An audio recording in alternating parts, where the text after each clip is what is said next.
안녕하세요. 자, 오늘 첫 시간은 여러분교재 148페이지고요. 국토교육법 첫 시간에 마무리하고 2교시부터 도시개발법 진도를 받도록 그렇게 할게요. 자, 148페이지고요. 개발밀도 관리구역이 나와 있을 거예요. 개발밀도 관리구역하고 그리고 또 한 페이지 넘겨보시면 150페이지에 보시면은 이번에 기반시설 부담구역이 나와 있을 겁니다. 이 개발밀도 관리구역하고 기반시설 부담구역 둘 중 하나는 매년 출제가 된다 그렇게 보시면 되고요. 그렇게 어렵지 않죠. 간단하게 정리를 해볼지도 그렇게 할게요. 자, 먼저 148페이지 개발밀도 관리구역, 개발밀도 관리구역부터 진도를 준비하겠습니다. 일단 앞을 보시고요. 자, 개발밀도 관리구역에 대한 현장을 통한 개요 설명을 좀 듣고 그 다음에 우리 교재 내용을 확인하도록 그렇게 준비하겠습니다. 자, 개발밀도 관리구역입니다. 실제로 어디에 지정될까요? 한번 보겠습니다. 개발밀도 관리구역이에요. 개발밀도 관리구역하고 그 다음에 이거하고 이제 짝지어서 공부를 해야 될 게 잠시 뒤에 이제 하게 되겠죠. 기반시설 부담구역이에요. 기반시설 부담구역. 이 두 가지는 항상 비교해서 그렇게 학습을 하셨으면 좋겠습니다. 자, 개발밀도 관리구역부터 설명을 드리겠습니다. 제가 늘 설명드리는 곳. 자, 여러분 여기는 서울의 강남역이라고 가정합시다. 지하철 2호선 강남역이에요. 이거 강남역이고, 강남대로 주변은 이제, 상업지구로서 대부분 이제 건축이 완료되죠. 즉, 개발이 완료되어 있는 상태죠. 개발이 완료되어 있고, 그 다음에 이제, 역으로부터 이제 좀 가까운 거리, 걸어서 15분 이내 정도 되는 위치에 재건축 대상 이제 아파트 단지가 있다라고 가정합시다. 이거 이제 재건축 대상 아파트 단지라고 합시다. 90년대에 이제 건축이 이루어졌고요. 80년대 후반, 90년대 초반에 이제 개발된 아파트 단지라면은 이제 재건축을 이제 논의를 할 때가 됐잖아요. 자, 이제 시작을 합니다. 이는 이제 재건축 대상 아파트 단지다라고 가정하고 역세권 아파트죠. 한번 봐요. 우리 서울에서 용도지역이 주거지역이나 상업지역이나 공업적으로 용도지역이 지정된 곳은 개발 목적으로 지정된 용도지역 맞죠. 그리고 서울에서 당연히 이제 개발 목적이고 또 주거지역, 상업지역, 공업적으로 용도지역이 지정된 지역은 미개발된 상태입니까? 대부분 개발이 완료되어 있습니까? 이미 대부분 개발이 완료가 된 거예요. 그 말은 곧 전부 도로 주변은 건축이 되어서 나대지가 거의 존재하지 않는다라고 보면 되잖아요. 이 개발이 완료된 주거지역, 상업지역, 공업지역에서 재개발, 재건축과 같은 새로운 개발행위가 고밀도 개발로 추진되는 거죠. 예를 들면 재건축하기 전에 5층이었어요. 5층 아파트였고 세대수가 2000세대 정도 불과했는데 이 5층 아파트가 강남 역세권에서 재건축되면서 50층으로 뽑아버리는 거죠. 50층으로 뽑아버리면은 세대수가 2000세대가 6000세대로 폭발적으로 증가돼 버리는 거죠. 그러면은 자, 이렇게 이제 주거지역, 상업지역, 공업지역으로 용도지역이 지정되어서 이미 개발이 완료된 지역에서 재개발, 재건축 등 개발 행위가 고밀도 개발로 추진됨으로 인해서 기존의 도로의 교통량을 수용할 능력이 넉넉해집니까? 부족이 예상됩니까? 도로의 교통량을 수용할 능력이 향후 부족할 것이 예상되잖아요. 그리고 도로 밑에 이제 상수도 공급 능력도 부족이 예상되고 향후 하수시설은 그대로니까 하수시설의 시설 용량도 부족이 예상되죠. 몇 가지 기반시설 이야기했죠? 3개. 도로, 상수도 시설, 하수도 시설. 이 3가지 기반시설 부족은 예상되지만 이 개발이 완료되어서 나대지가 없기 때문에 부족한 기반시설을 새로 확충하기 가능합니까? 곤란합니까? 새로운 확충이 곤란한 지역이잖아. 그리고 2000세대일 때는 인근의 초등학교에서 이 지역 아이들을 다 수용했겠죠. 근데 재건축 끝나고 단지 규모가 6000세대가 되어버리면은 이 학교 학생 수용 능력도 향후 부족할 것이 예상이 되잖아요. 네. 이런 지역을 대상으로 개발되는 밀도를 건축물의 건축 등 개발되는 밀도를 낮추어 가려함으로써 이 지역에 필요한 기반 시설 부족 문제, 도로의 교통량 수용 능력이 부족한 문제, 상수도 공급 능력과 하수 처리 능력이 부족한 문제, 학교의 학생 수용 능력이 부족한 문제를 어느 정도 개발 밀도를 낮추어 가려함으로써 기반 시설 부족 문제를 어느 정도 해결하고자 지정하는 것을 개발 밀도 관리 구역으로 하는 거예요. 그래서 개발 밀도 관리 구역은 어디에 지정되죠? 도시지역 안에서 주거지역, 상업지역, 공업지역, 녹지지역이 아니고, 녹지지역은 개발이 완료된 지역이 아니잖아. 그래서 이미 개발이 끝난 주거, 상업, 공업지역에서 재개발, 재건축 등 새로운 개발행위의 고밀도 개발로 추진으로 인해서 기존의 도로, 상수도 시설, 하수도 시설, 학교 등 기반시설 부족이 예상되는 지역을 대상으로 개발되는 밀도를 낮추어 관리할 목적으로 지정하는 것을 개발 밀도 관리 구역으로 한다. 즉 현장을 통해서 실제로 개발 밀도 관리 구역이 어떤 곳에 어떤 목적으로 지정되는지 다 보셨죠? 그럼 이제 개발 밀도 관리 구역 시험 쳐야 되니까 개발 밀도 관리 구역을 누가 지정하는지 그다음에 지정 대상, 지정 절차, 지정의 효과 이런 거 정리하면은 수험 준비 끝난 거예요. 그럼 제일 중요한 거 개발 밀도 관리 구역이 현장에서 무엇인지를 아는 것이 개요를 이해하는 게 제일 중요하잖아요. 네. 읽어볼까요? 개발 밀도 관리 구역이란 주거지역, 상업지역, 공업지역, 개발 목적이고 이미 개발이 완료된 지역이란 말이야. 이렇게 주거지역, 상업지역, 공업지로 용도지역이 지정되어서 이미 개발이 완료된 지역 중 기반시설 부족이 예상되지만 이때 기반시설이 뭐죠? 금방 말씀드렸죠. 뭐죠? 도로, 상, 하수도, 그리고 학교 등 기반시설 부족은 예상되지만 이미 개발이 완료되어서 새로운 기반시설 설치가 가능한 지역입니까? 곤란한 지역입니까? 곤란한 지역을 대상으로 개발 밀도 관리 구역을 지정한다. 그렇게 되는 거예요. 오케이. 그 다음에 개발 밀도 관리 구역을 누가 지정하게 될까? 이게 참 중요한데 여러 번 시험 나왔거든요. 여러분 개발 밀도 관리 구역과 기반시설 부담 구역 모두 구역이라는 글자는 들어갔지만 도시군 관리 구역으로 지정과 변경을 결정이 될 용도 구역에 해당돼요, 안 돼요? 안 되는 거예요. 그래서 시도지사, 대도시장이 도시군 관리 구역으로 결정을 할 수 있다, 없다? 없다는 거지. 그러면은 서울 강남이라면은 누가 지정해야 됩니까? 전남도지사가 올라와야 됩니까? 대전시장이 와야 됩니까? 서울시장입니까? 서울시장. 인천은? 인천시 관할구역이라면은 인천시장. 그 얘기예요. 지정권 안 외워도 되잖아. 그럼 이제 시험에 가장 많이 나오는 거. 개발 밀도 관리 구역의 지정과 변경은 도시군 관리 구역으로 결정한다. 옮겼습니까? X. 도시군 관리 구역 상 용도 구역이 아니다. 이런 문제가 채권까지 기출 문제에 등장하거든요. 기본적인 거. 그 다음에 이제 지정 기준은 너무 쉬운 거야.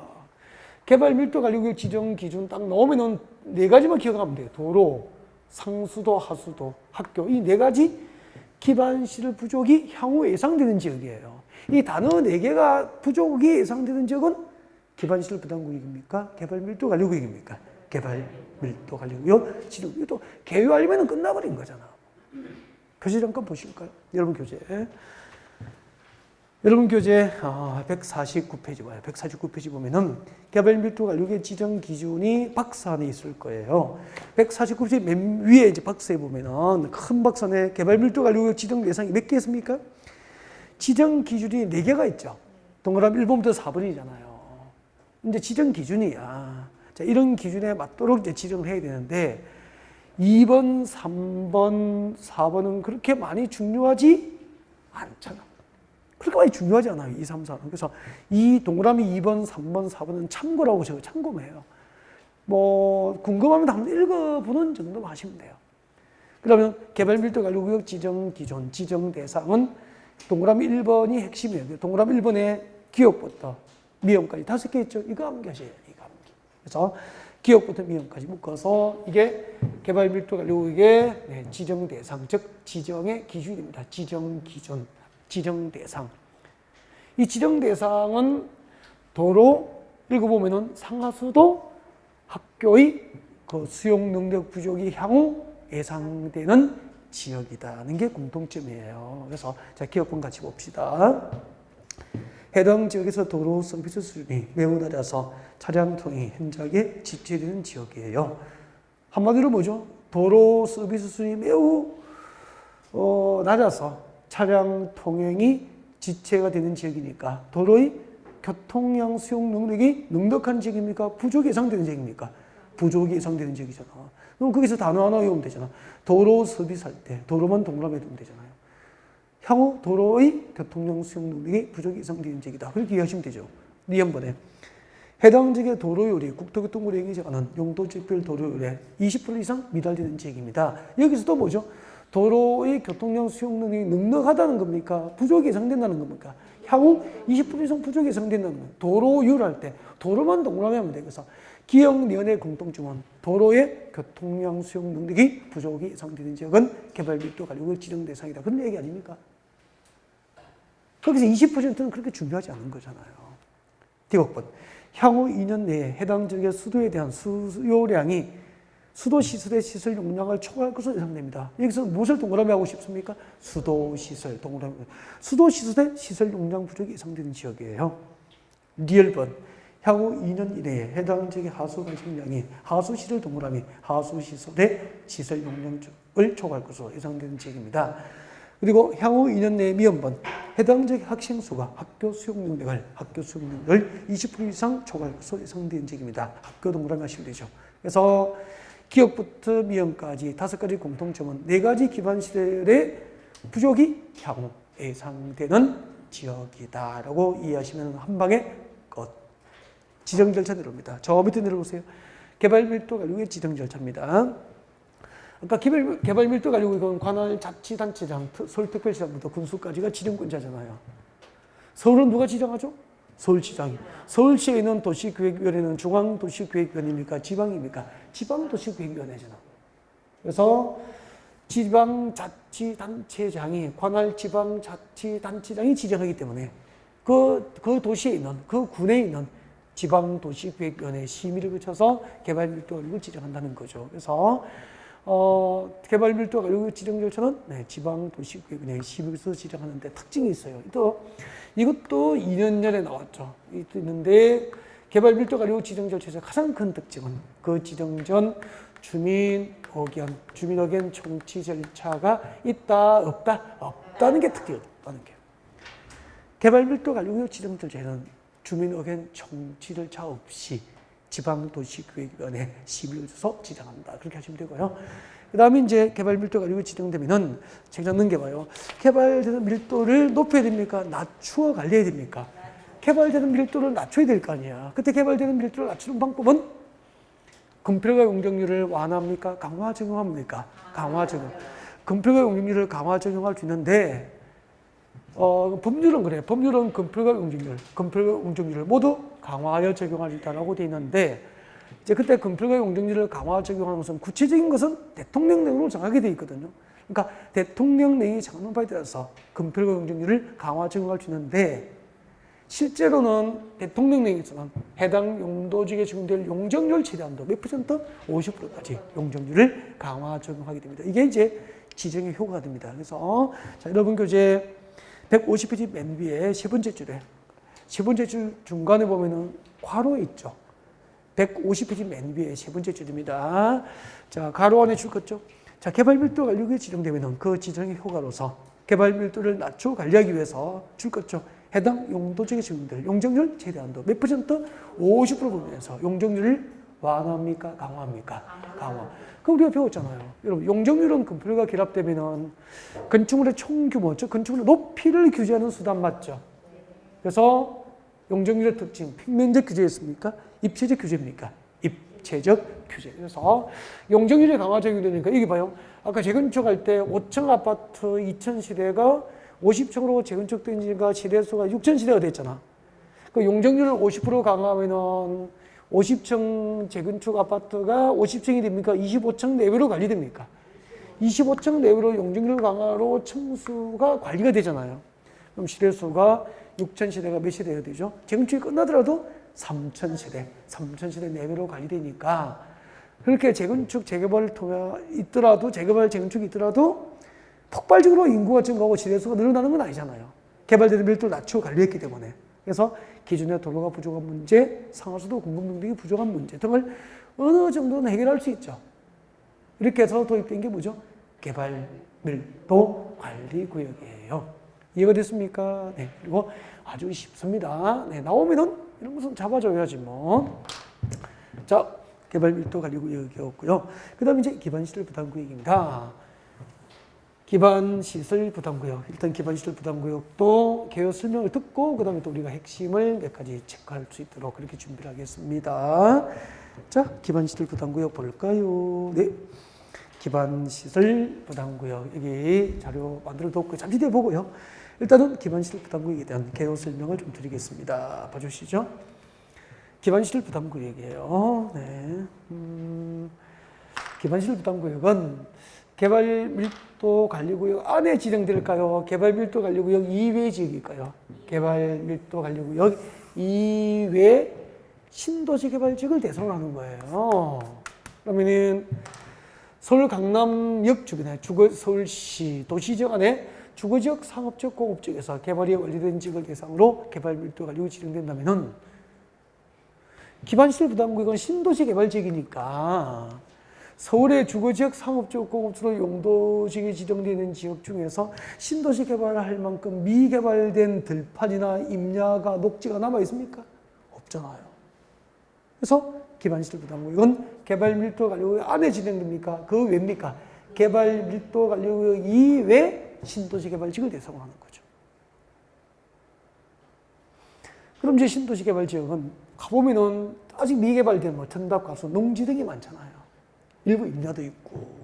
그러면은, 자, 이 기반시설 부담구역이 지정된 신도시 개발 지역, 신도시를 개발할 때는 제일 먼저 우리가 배웠잖아. 토지 형질 변경하겠지. 택지 조성이 되니까.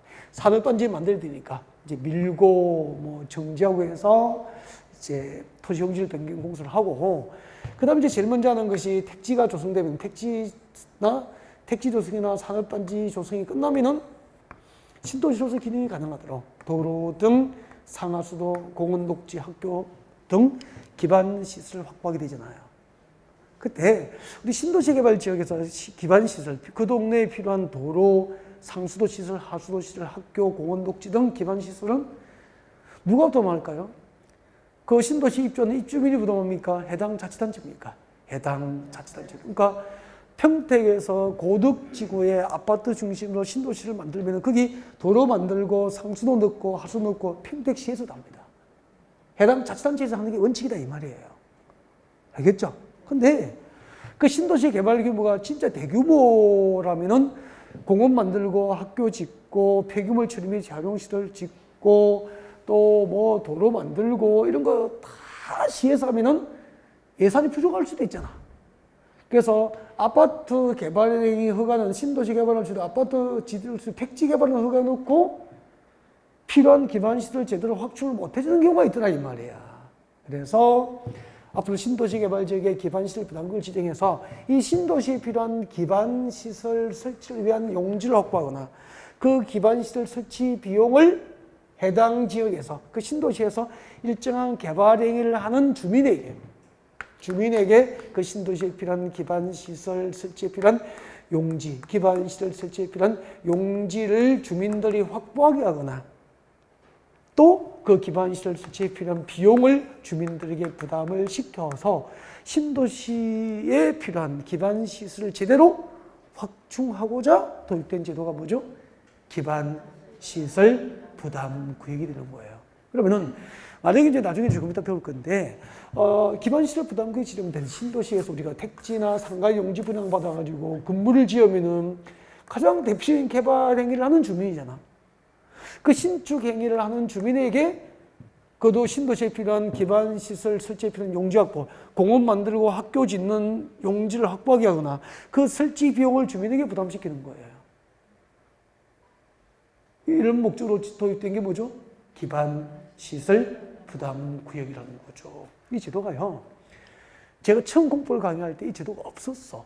근데 1990년대에 생겼어. 생겨가지고 1990년대 후반에 생겼다가 이거 도입되니까 한 4년 정도 반발이 너무 심해서 언론도 막 때리고 우리가 그 세금 냈는데 도로 만들고 상호수시도 만들고 학교 지라고 세금 낸 거잖아요. 국토 방해하고 맞죠? 그런데 또 신도시 개발할 때 기반시설 확보 비용을 주민들에게 부담시키는 이중 부담이다 해서 언론이 많이 때리더라고. 4년 만에 폐지됐었다. 우리 공인중개사 과목에서 기반시설 부담금 제도가 사라졌어. 그러다가 슬그머니 다시 부활된 거야. 98년도인가? 2008년도인가? 9년도인가? 그때 다시 도입된 거예요. 부활된 거예요. 이번에 언론이 안 때리더라고. 그대로 있는 거예요, 이제. 그럼 여러분이 만약에 신도시에 입주를 하신다면은 거기서 여러분 아파트 지을 때 그때 그 신도시 필요한 도로 비용이나 학교 설치 비용이나 용지 확보를 위한 비용을 그 아파트 원가에 포함이 될 수도 있는 거다 이 말이에요. 이런 된장, 그게 기반시설 부담구역이에요. 정리하면은 기반시설 부담구역은 개발밀도관리구역 이외 신도시 개발 지역에서 해당 지역에서 일정한 개발행위라는 주민들에게 신도시에 필요한 기반시설 설치에 필요한 용지를 확보하거나 그 신도시에 필요한 기반시설 설치에 대한 비용을 주민들에게 부담시킬 목적으로 지정하는 것. 이것이 기반시설 부담구역이다. 이렇게 하면은 주민들에게 용지도 확보하게 하고 설치 비용을 부담하게 했지만 신도시에 필요한 기반시설 제대로 확충할 목적으로 기반시설 부담구역이 지정되구나 라고 하는 것을 알 수 있게 된다 이 말입니다. 똑같이 누가 지정하는지, 그죠? 누가 지정하는지, 어디에 지정할 수 있는지, 지정되면 어떻게 되는지, 지정 규모는 최소 얼마 이상 면적 규모를 지정하는지, 그리고 기반시설 부담구역이 지정되면 그 목적 달성을 위해서 기반시설 설치 계획이 수립됩니다. 기반시설 부담구역이 지정되면 기반시설 설치 계획을 수립해야 되는데 언제까지 수립해야 될까? 기반시설 부담구역 지정 고시해 놓고 1년 동안 기반시설 설치 계획 수립이 없으면 1년이 되는 날에 다음 날 기반시설 부담구역 지정은 해제된 것으로 본다. 막 이렇게 나가는 거예요. 교재 150페이지고요. 150페이지 지정부조 나와 있죠. 일단 읽어볼게요. 의부터 한번 봅시다. 개발밀도관리구역 안에 지정입니까? 이외의 지역입니까? 이외의 지역이라고 했습니까? 한마디로 개발밀도관리구역과 기반시설 부담구역은 상호 중첩 지정될 수 있다 없다? 없다. 상호 중복 지정이 불가능해요. 자, 이렇게 개발밀도관리구역 이외의 지역으로서 개발로 인하여 개발로. 이때 개발은 뭐죠? 재개발, 재건축입니까? 신도시 개발입니까? 신도시 개발. 신도시 개발이죠. 개발밀도관리구역 이외에 신도시 개발로 인해서 도로, 공원, 녹지 등 기반시설 설치가 필요한 지역을 대상으로 기반시설을 설치하고 그에 필요한 용지 확보 등을 목적으로 지정 고시한 지역이다. 그때 기반시설 부담구역에서 기반시설 설치나 그에 필요한 용지 확보 등은 누구의 몫입니까? 해당 자치단체의 몫입니까? 일정한 개발행위라는 주민입니까? 주민의 몫이다 이 얘기예요. 이게 기반시설 부담구역입니다. 지정권자는 똑같습니다. 용도구역, 도시공관리계획으로 결정이 될 용도구역이 아니기 때문에 관할 지방자치단체들이 지정합니다. 관할 지방자치단체들이 지정하니까 지방도시계획위원회 심의에서 지정합니다. 근데 개발밀도관리구역과 달리 기반시설 부담구역이 지정되면 그 지역에서 일정한 개발행위를 하는 주민들에게 기반시설 설치에 필요한 용지 확보나 기반시설 설치 비용을 부담해야 될 경제적 부담을 주잖아. 주민의 의견을 무시해야 됩니까? 들어봐야 됩니까? 들어봐야 돼요. 그래서 기반시설 부담구역 지정 절차에는 개발밀도관리구역 지정 절차에 들어가지 않은 주민 의견 청취가 들어갑니다. 항상 좀 비교해야 돼. 개발밀도관리구역 지정에는 주민 의견 청취 절차가 없다는 게 특징이죠. 기반시설 부담구역 지정에는 주민 의견 청취 절차가 들어가는 게 특징이 되는 거예요. 이 두 개를 늘 비교해야 돼.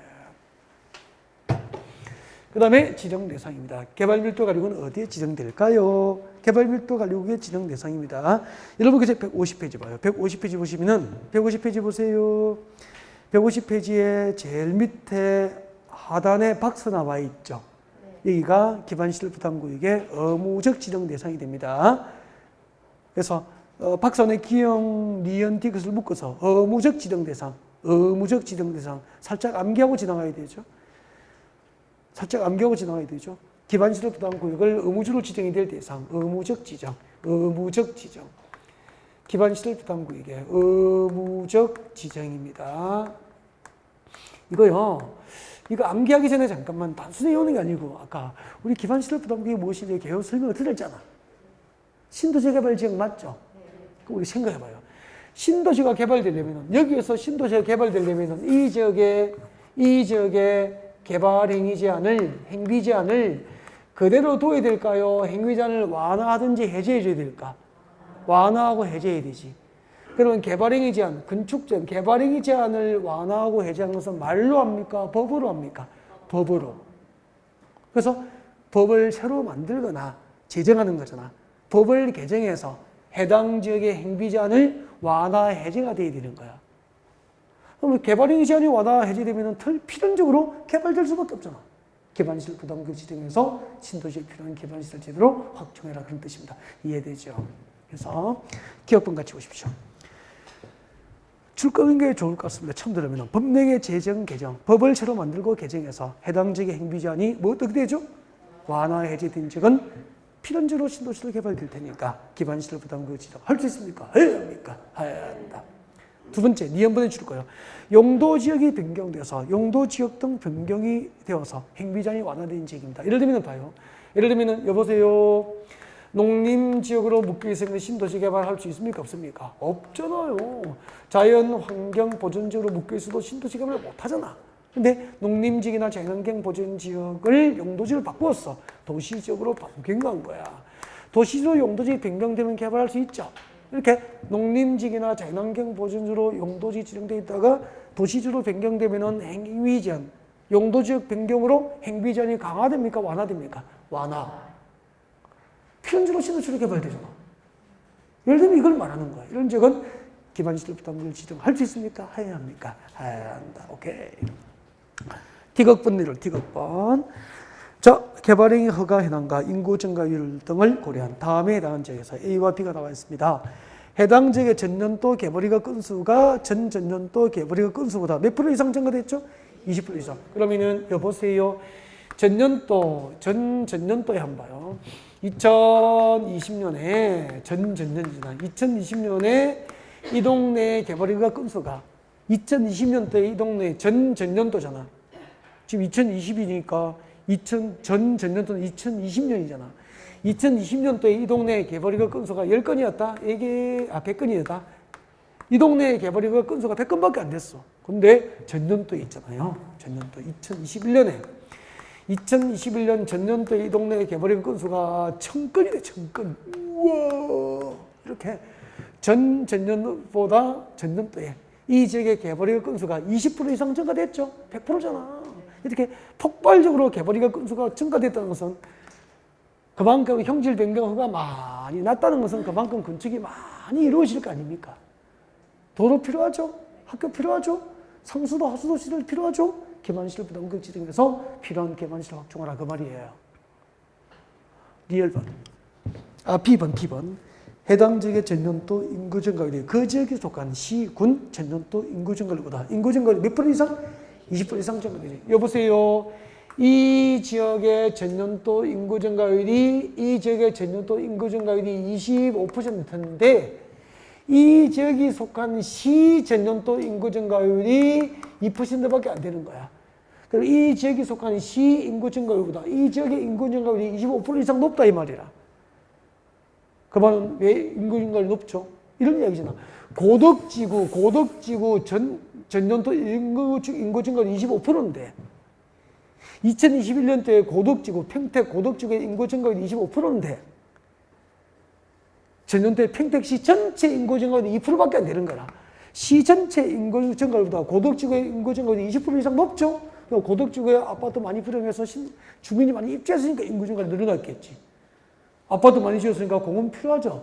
넓은 도로 필요하죠. 초등학교 필요하죠. 중학교 들어가야 되겠죠. 그래서 기반시설 부담구역 지정하라 이 말입니다. 이해가 됐어? 4가지. 그럼 잠깐만. 시험에 나오면 널 봐봐. 개발 밀도 관리구역 지정 대상하고 기반시설 부담구역 지정 대상하고 구별을 해야 답을 찾아가잖아. 예를 들면 시험에 이렇게 나오는 거야. 해당 지역의 인구 증가율이 그 지역에 속한 시군 전용도 인구 증가율보다 20% 이상 높은 지역은 개발 밀도 관리구역을 지정하여 관리해야 한다. 옮겼습니까? 여기 쓰잖아. 이거 그렇게 나오는 거야. 개발 밀도 관리구역 지정 대상입니까? 기반시설 부담구역 지정 대상입니까? 기반시설 부담구역 지정. 개발 밀도 관리구역 지정 대상이 되려면 네 가지 단어가 딱 나와야 돼. 도로가 나오든지, 상수도 시설 나오든지, 하수도 시설 나오든지, 학교 시설이 넷 중 하나가 부족해야 개발 밀도 관리구역 지정 대상이잖아. 두 개를 나란히 들어보니까 확 구분되는 거 맞죠? 얼마나 쉬운데. 근데 섞어놓으면은 이게 개발 밀도 관리구역 지정 대상이지. 20%는 외워놓으니까 여기도 20%고 저기도 20%니까 이제 가는 거예요, 여기서. 비교해라. 객관식은 비교하는 거다. 전체에서 이렇게 구별하는 거죠. 종류를 구별하고 뭐. 그럼 분류 잘하면 되는 거예요. 개념 이해하면 되는 거고. 자, 그 다음에 오른쪽으로 오세요. 151페이지 오세요. 151페이지 오셔가지고 151페이지 오셔서 동그라미 3번 봐주세요. 제일 위에 동그라미 3번. 기반시설 부담구역이 지정되면 그 지정 목적을 달성하기 위해서 기반시설 설치 계획 수립하는 거 맞죠? 네. 그래서 기억번호 읽고 지나가야 돼요. 읽어볼게요. 두 번째 줄에 기반시설 부담구역이 지정되면 다음에서 정하는 바에 따라서 다음은 필요 없습니다. A, B, C는 뭐 중요한 거 아니죠. 아무튼 기반시설 부담구역이 지정되면 기반시설 설치 계획을 의무적으로 뭐 해야 되죠? 수립하여야 하고. 이가 뭐죠? 기반시설 설치 계획이잖아. 그 기반시설 설치 계획을 어디에 반영해야 됩니까? 도시공원 관리 계획에 반영해야 된다. 이유가 뭐죠? 기반시설 설치를 하려면은 도시공원 관리 계획으로 정책이 입안돼야 되니까. 기반시설 설치 계획을 수립하고 이를 어디에 반영해야 됩니까? 도시공원 관리 계획 입안에 반영을 해야 한다라고 법을 만든 거죠. 그리고 내려오세요. D극번 내려오세요. 읽어야 되죠. 기반시설 부담구역 지정 고시로부터 몇 년?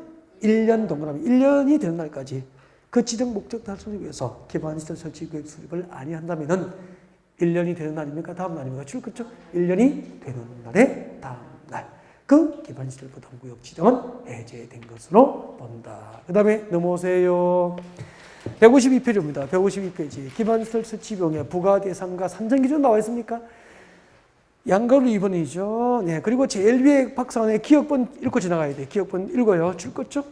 제일 위에 박스 안에. 기반시설 부담구역은 기반시설이 적절히 배치될 수 있는 규모로서 최소 면적 규모는 얼마? 10만 제곱 이상. 이게 최소 규모예요. 기반시설 부담구역 지정 규모는 기반시설이 적절하게 배치될 수 있는 규모로서 최소 10만 제곱 이상 규모로 지정을 해야 됩니다. 그 다음에 양가로 2번 기반시설 설치 비용의 부과 대상과 선정 기준 등이 나와 있습니다. 산정 기준 등이 나와 있죠. 여기 일단은 별표를 하나 해놓고 잠깐만 봅시다. 자, 기반시설 부담구역 지금 우리 공부를 하고 있죠. 네. 금방 설명드렸고 교재도 또 봤고 또 복습하면서 잠깐 넘어갑시다. 기반시설 부담구역 지정 대상, 기반시설 부담구역 지정 대상. 법령의 제정 개정으로 행위제한이 완화 해제된 지역은 의무적 지정 대상 맞죠? 용도 지역 변경으로 행위제한이 완화된 지역도 의무적 지정 대상 맞죠? 네. 그 다음에 기반시설이 적절하게 배치될 수 있는 규모로서 최소 면적 규모는 얼마 이상 돼야 되죠? 10만 제곱 이상 규모가 되어야만 기반시설 부담구역은 지정을 해야 됩니다. 그 다음에 기반시설 부담구역 지정 해제. 기반시설 부담구역 지정 고시하면 몇 년이 되는 날까지? 그날부터 1년이 되는 날까지 기반시설 설치 계획을 수립하지 않으면 1년이 되는 날에 다음 날 기반시설 부담구역 지정은 해제한 것으로 본다. 다만 지구단위 계획을 수립한 지역은 기반시설 설치 계획을 별도로 수립해야 될까요? 수립이 있은 것으로 의제될까요? 의제돼요.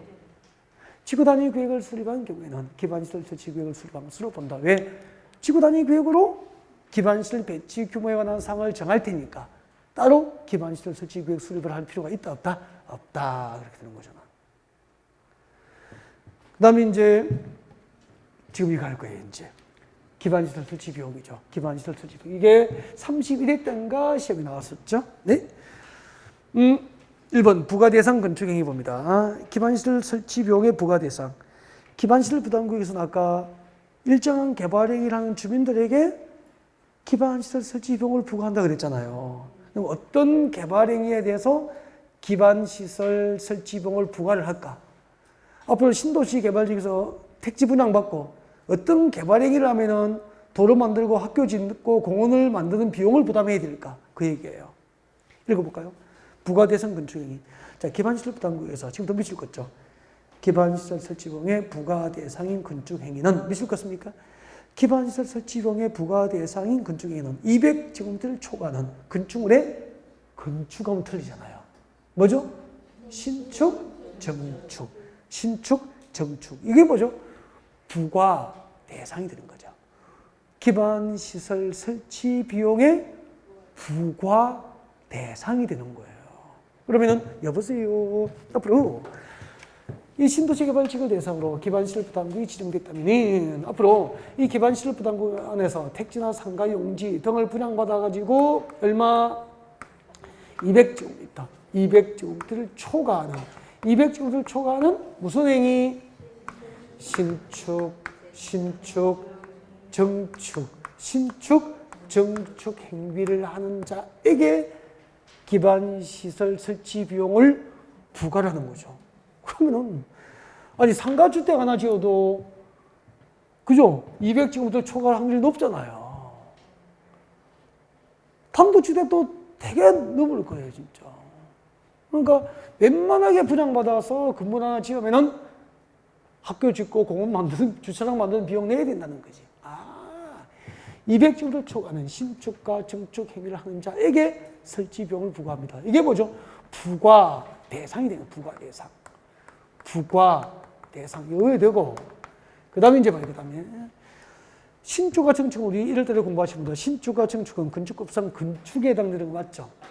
그러니까 건축법상 건축, 신축과 정축을 하려면 뭘 받아야 되죠? 건축법에 따라서 건축 허가를 받거든. 그 건축을 받으면은 그 허가를 받은 날로부터 2개월 내에 설치 비용을 부과합니다. 이게 뭐죠? 부과.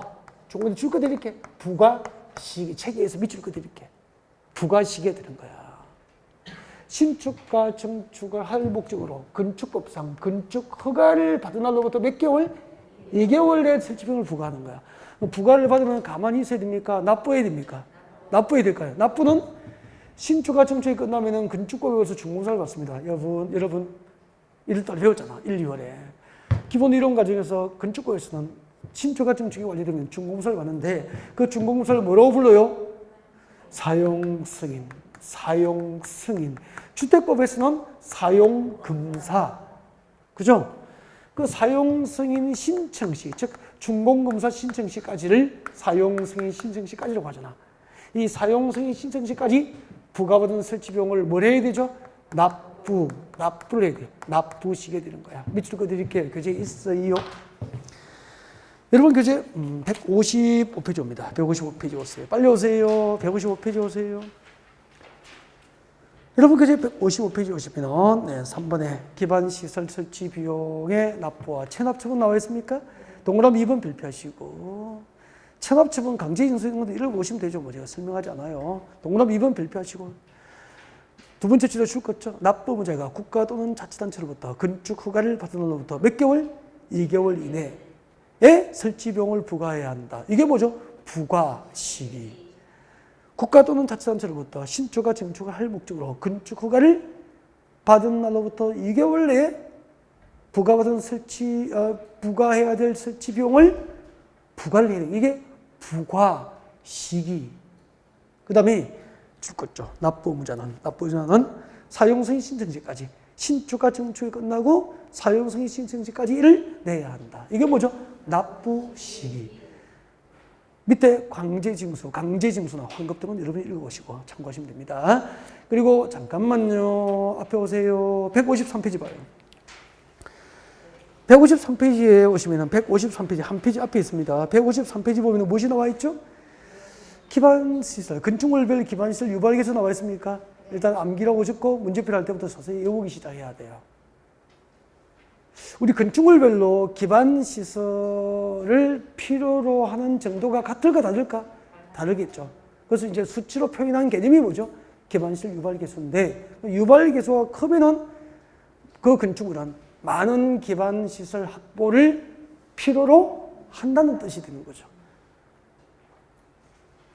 그래서 높은 것 위주로 좀 암기를 우선 좀 하시고 나중에는 이제 단독주택이나 근린생활시설처럼 일상생활과 밀접한 관련 있는 건축물을 또 몇 개 뽑아서 암기하고 이렇게 해서 기반시설 유발계수는 건축물별 기반시설 유발에 계서는 암기를 해야 됩니다. 단순 암기상이니까 7달 문제풀이 할 때부터 암기를 해도 될 것 같습니다.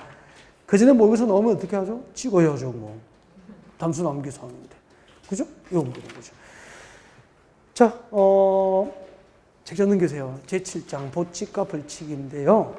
법칙과 벌칙에 보면은 무엇이 나와 있죠? 157페이지 무엇이 보이죠? 도시계획위원회 나와 있죠. 참고. 시험에는 거의 뭐 나오지 않습니다. 참고. 그래서 도시계획위원회. 국토교통부에는 뭐가 있죠? 국토교통부에 중앙도시계획위원회.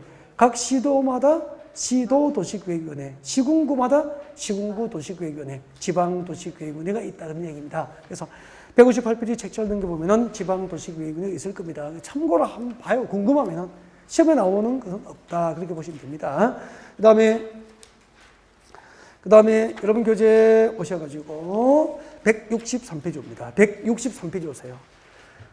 163페이지 오셔서 큰 2번에 163페이지 큰 2번에 타인 토지 출입 나와 있죠. 타인 토지 출입을 별표해요. 별표 들고 잠깐만 한번 볼래요? 네. 타인 토지 출입.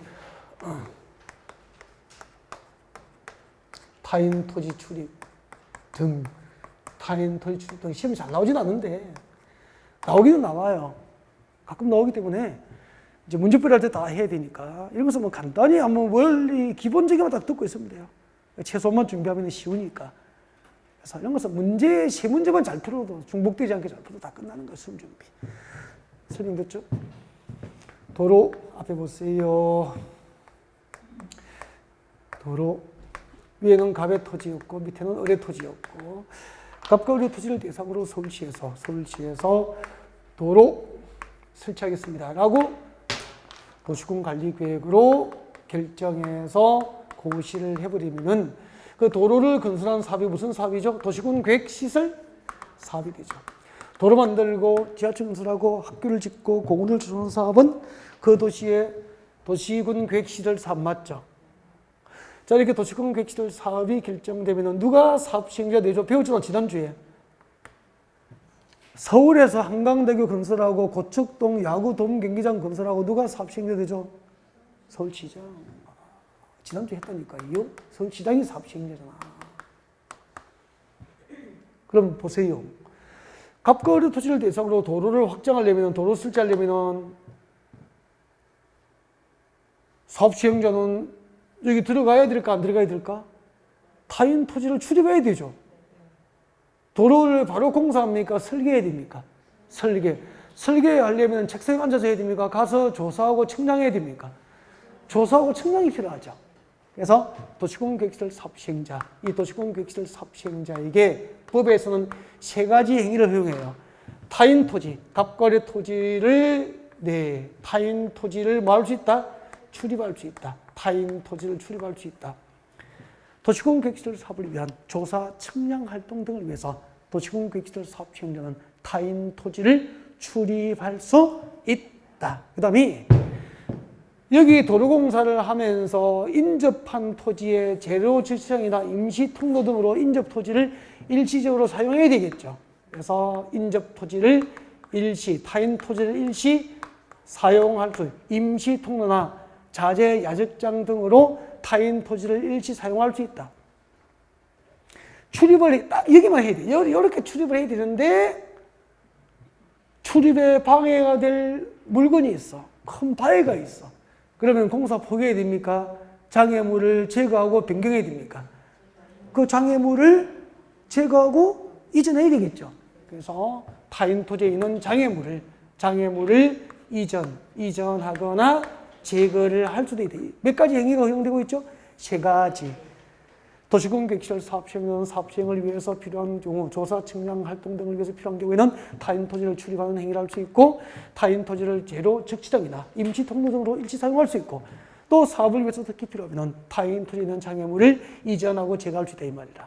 몇 가지 행위가 허용되고 있죠? 세 가지. 이런 것을 이렇게 이런 단어를 보는 게 핵심인 거야. 책을 쭉 읽지 말고. 그래서 제가 잘 하는 얘기가 다 꼼꼼하게 세부적으로 잘 보라고 합니까? 그럼 언제? 1년만 합격해야 되는데. 그래서 대강처제 보라고 합니까? 대강처제. 그러니까 봐야 될 것만 꼭 보라는 거지. 그게 대강처제잖아. 이 세 가지는 철저히 봐야 되는 거 아닌가? A4 용지 한 페이지 읽으면 이 단어를 보라는 거지. 그거 공부하는 기술 아니에요. 읽어보겠습니다. 163페이지 오세요. 타인 토지 출입 교재 읽어드립니다. 교재 집중하세요. 국토교통장관 시도지사 시장구소 다음 줄 거예요. 도시공계획시설 사업 시행자는 누구는? 시행자는 도시공계획시설 사업 시행자는 손 떼요. 다음의 행위를 위해서 다음의 행위가 몇 개 있어요? 박사네? 4개인데 그 필요 없어. 1번만 줄 거야. 도시공계획시설 사업을 위한 기초조사 또 4번에 봐요. 도시공계획시설 사업에 관한 조사 측량활동 등 나와 있습니까? 이건 내용은 아니고 그냥 참고로 줄만 끊으면 돼요. 등을 위해서 필요하면 올라가요. 첫 번째 뭐 할 수 있죠? 타인 토지를 뭐 할 수 있다? 출입할 수 있다. 두 번째 줄여봐요. 동그라미 1번부터 4번의 행위를 위해서 즉 도시공계획시설 사업을 위한 기초조사나 도시공계획시설 사업에 필요한 조사 측량 활동 등을 위해서 타인 토지를 출입할 수 있죠? 거기서 뭘 봐야 되죠? 출입만 동그라미 출입만. 도시공계획시설 사업 시행은 타인 토지를 출입하는 행위를 할 수 있다. 출입 동그라미가 안 되면 안 돼. 그리고 타인 토지를 제로 적시장이나 임시통로로 말 수 있죠. 일치 사용하는 행위 할 수 있죠. 일치 사용 동그라미. 그리고 특기 필요하면 나무나 흙이나 돌, 그 밖에 장애물을 변경 제거할 수 있죠. 변경하는 행위, 제거하는 행위. 변경 제거 동그라미. 그러니까 몇 가지를 할 수 있어요? 3개. 출입할 수 있다, 일치 사용할 수 있다, 장애물을 변경하고 제거할 수 있다. 됐습니까? 장애물을 변경하고 제거할 수 있다. 그리고 거기 들어요. 그러면은 출입하려면은 절차가 있어. 근데 출입의 절차는 원칙이 뭐냐면은 허가라, 허가. 허가 받고 출입하더라도 잠깐만. 관할 시청군청에 허가를 받고 출입을 허가받고 하더라도 여기 봐요. 이게 갑거리 토지잖아. 이게 고구마 심고 감자 심어놓고 막 김맥이 풀 뽑기 하는데 사람들이 공사하겠다고 시행자가 우르르 들어가면은 할머니가 김맥이 하다가 깜짝 놀랄 거 아니야. 그래서 어떤 사유로 몇월 몇 시에 어느 위치로 당신의 토지를 이런 목적으로 출입을 하겠다고 알려줘야 되겠죠. 허가받고 출입하도 출입할 날에 7일 전까지 알려야 되는 거야. 단 행정청은 허가 없이 출입할 수 있다. 이 핵심이라. 그래서 구분해야 돼. 객관식은 구분이라. 출입의 절차는 뭐죠? 허가. 이걸 못 외우면 끝장인 거라. 출입은 허가받고 해야 돼. 허가받고 막 들어가야 됩니까? 미리 7일 전에 알려야 됩니까?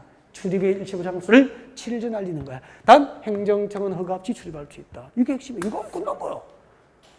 봐야 될 걸 철저히 보라는 거죠. 교재 봐요. 163페이지 제일 밑에 양가로 이번에 출입의 절차 나와 있습니까? 출입의 절차 동그라미 사전 통지 읽어볼게요. 타인 토지를 출입하려는 자는 관할 시청 군청에 가서 뭘 받아야 한다? 허가를 받아야 한다. 줄거고 허가 동그라미. 그래서 예원아 출입의 절차는 뭐죠? 허가라고 외우셔야 됩니다. 아셨죠?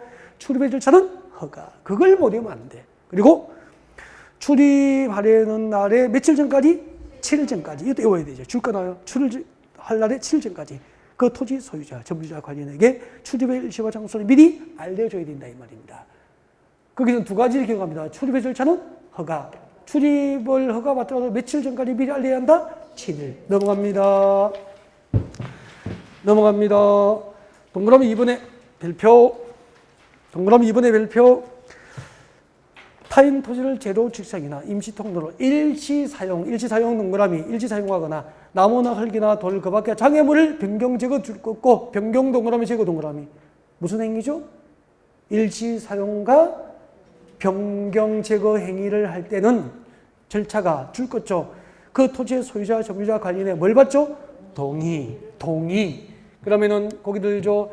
출입의 절차는 허가죠. 타인 토지 제로 주택이나 임시 통로 등으로 일시 사용하거나 장애물을 변경하고 제거할 때는 절차가 뭐죠? 동의라, 동의. 그 토지의 소유자, 점유자, 관리인으로부터 일시 사용과 제거 변경 행위에 대해서 사전 동의를 얻어야 된다. 그럼 객관식은 결국 이거 구분하는 거야. 출입은 허가받고 일시 사용과 제거 변경은 동의를 얻고. 근데 소유자, 점유자, 관리인이 현장에 없고 주소나 거소가 불명확하면 동의를 얻을 수 있어? 없어? 없잖아. 그럴 경우에는 행정은 주소나 거소가 불명확해서 동의를 받을 수 없다고 관할시청 문청에 통지만 하면 일지 사용과 제거 변경 행위를 할 수 있고, 비행정은 통지해야 됩니까? 관할시청 문청에서 허가받아야 됩니까? 허가를 받아야 되는가? 이런 걸 구분하는 거야. 읽어볼게요. 출입 전 허가나 통고 보겠습니다. 토지나 장애물의 소유자, 소비자, 관리인이 현장에 없거나 주소나 거소가 불명확해서 동의를 받을 수 없을 경우에는 줄까요? 행정청 동그라미예요. 행정청인 삽시행자는 시청 문청에 가서 뭐 한다고요? 통지. 그 사실을 통지하면 돼. 행정청 동그라미, 통지 동그라미. 그리고 뒤에 행정청이 아닌 삽시행자 줄 거예요. 행정청이 아닌 시행자는 관할 시청 문청에 가서 뭘 받아야 되죠? 일지 사용 행위 등에 대해서 허가를 받아야 돼요. 허가 동그라미. 됐습니까? 그리고 동그라미 4번에 장애물 변경 제거나 일지 사용은 동의를 얻더라도 그 행위하기 며칠 전까지 알려야 되죠? 3일 전까지. 그럼 아까 출입은 며칠 전에 미리 알리죠? 7일. 일지 사용과 장애물 변경 제거는 며칠 전까지 알려야 되죠? 3일 전. 이렇게 딱딱 비교하면 수험 준비 끝이잖아.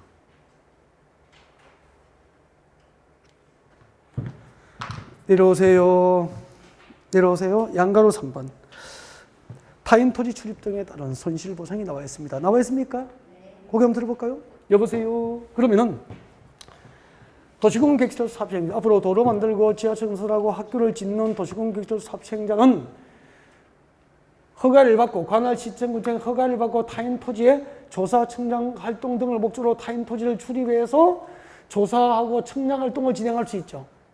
그럼 감자밭, 고구마밭에서 조사, 청량 활동을 하면서 감자밭을, 고구마밭을 쑥대밭으로 만들어 놓고 짓밟을 수도 있죠. 그때 할머니는 호미 들고 막아야 됩니까? 참아야 됩니까? 이를 참아야 되는 걸 수의노무라고 하는 거야. 참아야 하느니라. 고구마밭 주인은 호미 들고 막 하면 안 된다고. 참아야 하느니라. 수의노무라 그래.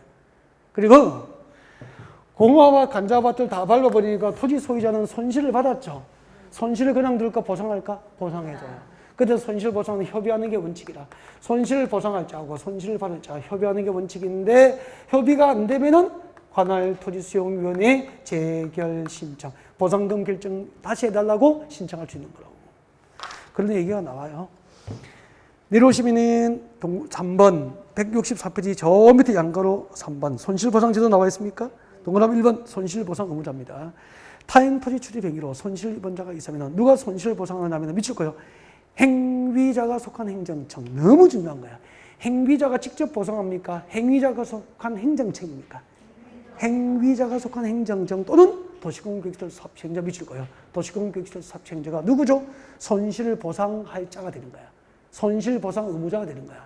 손실 보상 의무자는 출입 행위를 한 자입니까? 출입 행위를 한 자가 속한 행정청입니까? 행정청. 행위자가 속한 행정청 또는 삽시행자 직접 보상을 합니다. 그리고 동그라미 2번 손실보상에 관해서는 손실보상할 자와 손실 입은 자가 동그라미예요. 협의해야 한다. 동그라미. 밑에 적어요. 원칙. 손실보상은 재결 신청 원칙입니까? 협의 원칙입니까? 협의가 원칙인데 오른쪽으로 가세요. 동그라미 3번. 협의가 성립되지 아니하거나 협의할 수 없을 때는 줄 거죠. 관할토지수용민을 대상으로 뭘 신청할 수 있죠? 재결 신청할 수 있다. 그래서 협의 원칙, 협의 불성립 시 그 다음 절차가 뭐죠? 재결 신청, 예외 그렇게 되는 거야. 그 다음에 행정심판 읽어놔야 돼. 별표예요. 줄 거죠. 국토교육법에 따른 도시공개시설 삽시행자, 도시공개시설 삽시행자 처분에 불복하면은 행정심판법에 따라서 행정심판을 제기할 수 있다까지 줄 거예요. 이게 원칙이에요. 밑에 적어요. 원칙. 이 조문 자체가 시험에 잘 나와. 앞으로 도시공개시설 삽시행자의 처분에 불복하면은 행정심판법에 따라서 행정심판을 제기할 수 있다 없다? 있다. 이게 원칙인데 줄 거예요. 행정청이 아닌 시행자 줄 거예요. 행정청이 아닌 시행자의 처분에 불복하면은 행정심판법에 따라서 행정심판을 제기할 수 없고 누구를 대상으로 해야 됩니까? 해당 시행자를 지정한 자 줄 거예요. 해당 시행자를 지정한 자에게 행정심판을 제기해야 됩니다. 이것은 원칙입니까? 예외입니까? 예외.